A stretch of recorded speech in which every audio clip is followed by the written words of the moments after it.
First off, Jay, you call yourself black. You stop saying that. You're not black. That's one. Secondly, my dad is black, as a black man who creates the black race and creates the black people, you are not black. I'm tired of people telling black men what they need to be doing. Oh, so we ain't so finna turn me to no is with white men, right? That's what your argument really is. My fight is everybody that's against the black man. You ain't with the black man, you against them. Point blank. I love the black men. Of course, you are trained to be that way because you are damn near white. You don't know what I am. My dad. I'm looking dead at you. That's what you consider yourself to be an extremely masculine man, a masculine man, or what do you consider yourself to be? Masculine and feminine. Masculine and feminine. So, is there a certain percentage of each? Well, because I'm impulsive. Sometimes I'm hard to rational with, especially when I get in my feelings. And I appreciate that though. After I express my feelings, and after I, get through the conflict, I feel good afterwards. So, sometimes you gotta. I love the way black women do it. When you look at black women, when you look at how black men get treated by white men and how black women get treated by white men, black women is the only ones that stand up to them niggas. Black men just gonna conform. So when I'm talking about femininity, I'm not saying that I'm a gay dude. No, what I'm saying is I'm emotional radical. Sometimes I like to dress. Sometimes I used to spend my money on stuff that didn't matter. But I damn sure felt good and all the bitches loved me. So at the end of the day, I still got rewarded. So it is what it is. So my question is, right? So considering what you think of True Table, right? And then what you think of yourself, why do you think that your upbringing and it is better than his, like based on the outcomes and what the future holds for both of you? Can you repeat that? Yeah, so I'm assuming that you think that the way that your outlook on life and also your results to you will be better than Truth Tables. I don't know what you consider success, right? So I'm asking you, what is going to be better about your outcome than what you consider truths to be? Why would you be a better man? Because I'm able to be. I'm able to be myself. I like to be able to express myself, my full entire self. Right. I think True Table is speaking from a position of overcompensating, and a lot of these people, just like True, they overextend this logical man stuff to the point where it don't feel manly. I don't think black men in the position as black men collectively in America, you're not seen by a man from nobody. And the only people that's going to really teach you to stand up for yourself is your mama. It's something special when you're not aware of the consequences because you don't have to focus on it. You can actually, get to it and just think about the consequences later. Where your daddy, if I had a pops like True, man, I would say lame, boring, run away from conflict. We always got to overly think shit. I would have so much depressed, especially in the position that black men collectively are in.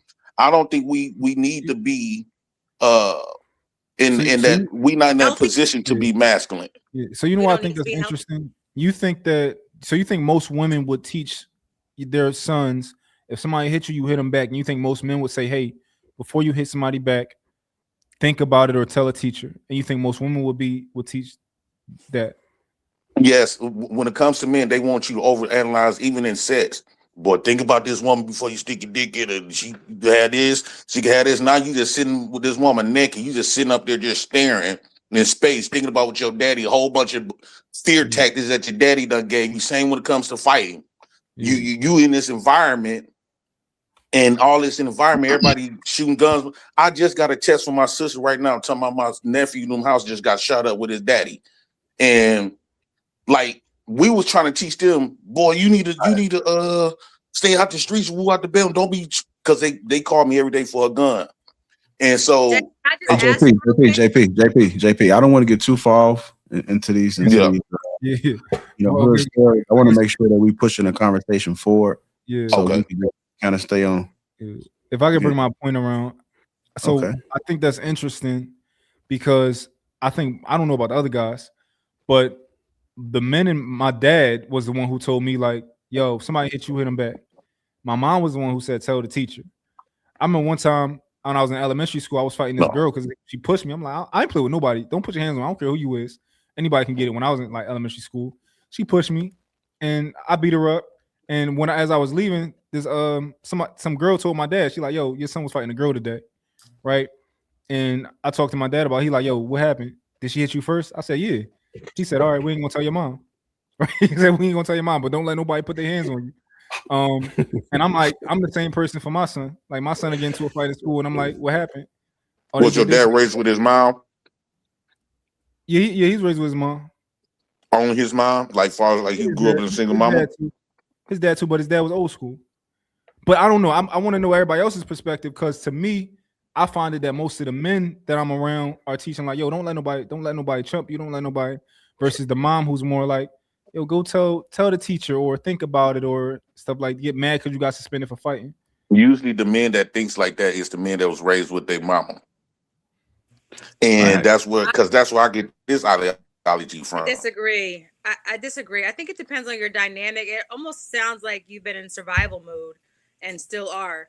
And I think that, and this is obviously no shade to you, but I think it's maybe where your environment, where you were from, that you're only talking about this certain dynamic. And I think that it's insane to me to think that just because a person knows how to communicate properly, is showing that they're a stand-up person, that they're like a sucker, because they're not instilling conflict. Well, maybe not in the hood, right? Because when you got guns, you getting shot up everywhere. That you might, maybe you might think that in that environment. I don't know, but I think that a man's supposed to be violent. Right. Okay. So I think that especially I think that they keep trying to Hold on. feminize black men. Oh my bad. Go ahead. So that can only take you but so far, right? This is the problem with us Black people. We have a hard time being chameleons. We should be able to adapt in any environment that we are in, right? So can you pick up the phone, right, and talk to somebody and have a mature conversation, just say customer service, or are they going to look and say, "Oh, he must be from the hood. He can't even talk right." And I'm just using it as like an example of like being in survival mode. You're saying that, it's like teach to fight. Where's that going to lead you? Just because somebody has two parents and maybe a well-rounded household does not mean that they're a sucker. It means that maybe they're going to probably get further in life because they have a lot more values instilled in them, as opposed to maybe a woman who was in survival mode, a mother raising her child in an environment where that's what they would see, a bunch of violence around. It's like diabolical to me. So let me answer that. First off, Jay, you call yourself Black. You stop saying that. You're not Black. That's one. Secondly, not today. My dad is Black, as a Black man who creates the Black race and creates the Black people, you are not Black. That's one. Secondly, men, that's the problem with Black men. They keep trying to soft Black men up while everybody else get to be violent. And this is why Black men is in the, but these same women would call black men bitches when he compared himself to other men. This is why you don't listen to women, right? That same woman, when you Black man goes against her, she would call you a bitch when it comes to other men. He was saying you won't do that to that white man, you won't do it to the Mexican man. So you don't listen to no motherfucking woman. So I think that Black men supposed to be violent. The problem is they keep the problem is they keep trying to. The problem is Black men have been too soft, right? And Black men is listening to everybody telling him that it's wrong to be violent. Where everybody in this world respect violence. Everybody respect America. What is America known for? Violence, drugs, robbing, stealing, woo out the bam, drug dealing. But yet you wanna shame Black men for doing it. I mean, fuck all that. We're gonna do what if America could do it, I'm gonna do it. Man, fuck all these standards. I'm tired of people telling Black men what they need to be doing. Oh, so we ain't so finna turn me to no bitch. Is with white men, right? That's what your argument really is. My with. fight is everybody that's against the black man. You ain't with the black man, you against them. Point Oh, blank, I love the period. black men. JP, Of you course, contradict. you are trained to be that way because you are damn near white. You don't know what I am. My dad I'm was black looking and my dead dad. at All right, you. so let's wait.